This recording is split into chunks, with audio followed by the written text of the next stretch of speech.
Yeah, that was a fun. Well, betting unders on a high spread is never fun, but yeah, Ole Miss, Tennessee going under Under by 82. like When you got 25, right? yeah, when you got 82 points to work with, it's always fun. I have to say, I know I messaged you about it. The first drive, Tennessee forces a 3 and out. I'm like, oh, this is a great start. They're actually going to get some stops, and then they muff a punt inside the red zone, and Ole Miss scores a touchdown. Oh, I can't watch this. This is just not going to be fun.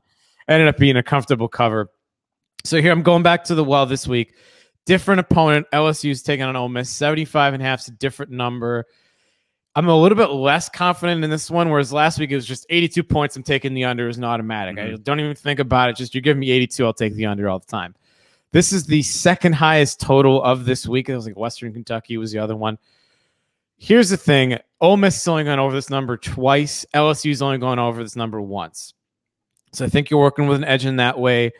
The one that went over for LSU was last week against Florida. It was basically turnover fueled. It was 49-42. They had 4 turnovers, 2 interceptions that led to short fields and a pick 6. I don't think otherwise LSU can score into the 40s. I think that's kind of been their thing this year. They struggled to run the ball and then ran the ball like crazy against Florida. I know Florida's got a better defense than Ole Miss, but I just think it's a big number again. Matt Corral's dinged up.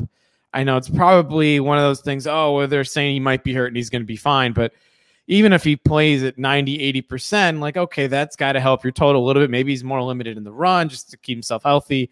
He's very much a dual threat quarterback. Again, this is pretty much, you're going to give me this many points. The teams usually go under this total in their games. Everyone seems to think of Ole Miss as these high-profile shootouts against Arkansas that everyone was paying attention to that one week. But this is still a gigantic number that, 40 to 30, 40 to 35, you're covering. And, you could still have a shootout and win this bet. I think this is a solid number to work with in LSU, not usually getting into shootouts like Ole Miss does.